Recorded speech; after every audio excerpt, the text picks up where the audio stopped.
ایک دن ایک سوال ہوتا ہے کہ سر ہم جس سے محبت کرتے ہیں یا ہم جسے چاہتے ہیں ہم اسے اپنا پورا ٹائم دیتے ہیں، ہم اس کو اپنے ذہنوں پہ اپنے خیالاتوں پہ سوار کرتے ہیں، وہ ہر وقت ہمارے ذہن کے اندر ہوتا ہے، ہمارے دل میں ہوتا ہے، ہم اسے سوچ رہے ہوتے ہیں، لیکن اس کے دل میں ہماری محبت کیوں نہیں پیدا ہوتی؟ وہ ہم سے کیوں محبت نہیں کرتا؟ وہ ہم سے وفا کیوں نہیں کرتا؟ ہم تو اس سے وفادار ہیں، ہم اس کو مانگتے بھی ہیں، ہم اسے اپنا پوری زندگی کا ٹائم دینا چاہتے ہیں اور ابھی بھی ٹائم دے رہے ہیں، اس کو ہر وقت سوچ رہے ہیں، اپنے سارے کاموں میں، اپنی زندگی کے معاملات میں وہ ہمیں یاد آ رہا ہے، جو بھی شخص ہے۔ تو میں نے جواب دیا، اب میرے اس جواب سے وہ بڑی موٹیویٹ ہوئی کہ واقعی دنیا ایسی ہی ہے۔ دیکھو، جب آپ نا کسی کو بہت زیادہ ٹائم دیتے ہو نا اور اپنا سارا وقت اٹھا کے آپ اس کے سامنے رکھ دیتے ہو کہ یہ لو، تو یقین جانے یہ سائیکالوجی کا حصہ ہے کہ وہ شخص یہ سمجھتا ہے کہ یہ فضول اور بیکار چیز ہے جو ہر وقت میرے سامنے ہے، تو وہ انسان پھر کیا کرتا ہے کہ اس کو سائڈ پہ کر دیتا ہے اور وہ اپنے ٹریک یا اپنی منزل کی طرف نکل جاتا ہے۔ تو بھائی یا بہنوں، آپ نے اپنی زندگی کا وقت اپنے دوسرے بندے جو جینڈر ہے اس کے لیے کبھی بھی ضائع نہیں کرنا، کبھی بھی نہیں ضائع کرنا، کیونکہ وہ آپ کو استعمال کر رہا ہوتا ہے، وہ آپ کے وقت کو، جب اس کو مطلب ہوگا وہ آپ سے بات کر لے گا، جب نہیں ہوگا تو چھوڑ۔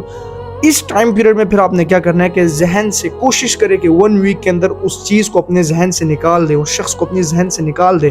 کہ وہ شخص آپ کے ذہن سے نکل جائے گا تو آپ اپنے معاملات کو پھر سامنے رکھے، آپ اپنی زندگی کے مقصد کو سامنے رکھے، کسی ایک فیلڈ کو پکڑ لے، کسی ایک انڈسٹری کو پکڑ لے اور اس انڈسٹری، اس فیلڈ کے اندر اپنا نام بنوانا شروع کریں۔ اپنی محنت جو آپ نے سوچے، جو اپنے خیالات وہاں ضائع کر رہے ہیں، وہ سارے خیالات ڈائیورٹ کر دیں آپ اپنی فیلڈ اور اپنی انڈسٹری کی طرف۔ تو جب آپ اپنے خیالات، اپنے فیلڈ، اپنی انڈسٹری کو اس میں انوالو کریں گے تو یقین جانے جب آپ اپنی فیلڈ کے بےتاب بادشاہ بنیں گے نا، تو جس شخص کے لیے آپ وقت کو ضائع کر رہے ہیں نا، یا جس شخص کے پیچھے آپ پڑے ہیں کہ جی میرے سے محبت کی باتیں کر لو، یہ کر لو، یا وہ کر لو، اینی تھنگ جو دنیا کے معاملات ہیں،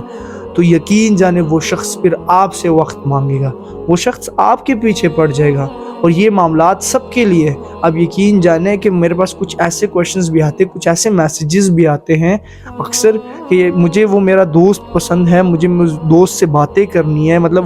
فار ایگزامپل ایسے بھی کبھی کبھی ہوتا ہے کہ ایک دوست جو ہوتا ہے وہ غریب ہوتا ہے اور ایک امیر ہوتا ہے، ایسے معاملات بھی کبھی کبھی آئے ہیں، اور اس کے اندر بھی بڑے بڑے کویشچنز ہوتے ہیں کہ سر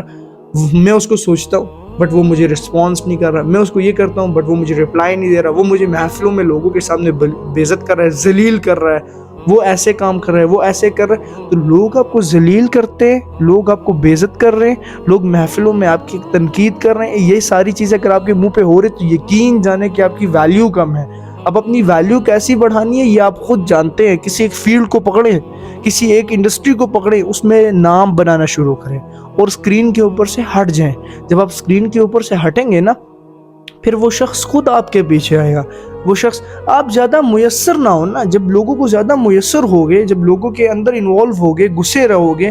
کیا عزت رہے گی؟ کوئی عزت نہیں رہتی۔ یہ سائیکالوجی ہے کہ آپ کی عزت کم ہوتی ہے جب آپ زیادہ ٹائم دینے لگ جاتے ہیں۔ آپ ہر وقت نا اس کے میسیجز کا انتظار کرتے، اس کے آنے کا انتظار کر رہے ہوتے یا اس کی ہر اس چیز کا انتظار کر رہے ہوتے، تو وہ اس کو لگے گا کہ بھائی اس کو اور بھی انتظار کراؤ، ٹھیک ہو گیا؟ تو یہ باتیں بڑی امپورٹنٹ ہوتی ہیں، اس کو سیکھنا ضروری ہے۔ تو کوئی بات آپ کو بری لگی ہو، جو میں نے غلط بول دیا، تو میں معذرت خواہ ہوں جی۔ تو آپ کو یقین جانے کہ اچھا لگا ہوگا یہ باتیں، کیونکہ ہم جو موٹیویشنل سپیکرز ہوتے ہیں نا، ہم کوشش کرتے ہیں کہ محبتیں بانٹیں، ہم کوشش کرتے ہیں کہ پازیٹیوٹی معاشرے کے اندر پھیلائیں۔ تو سبسکرائب کیے بغیر آپ نے جانا بھی نہیں۔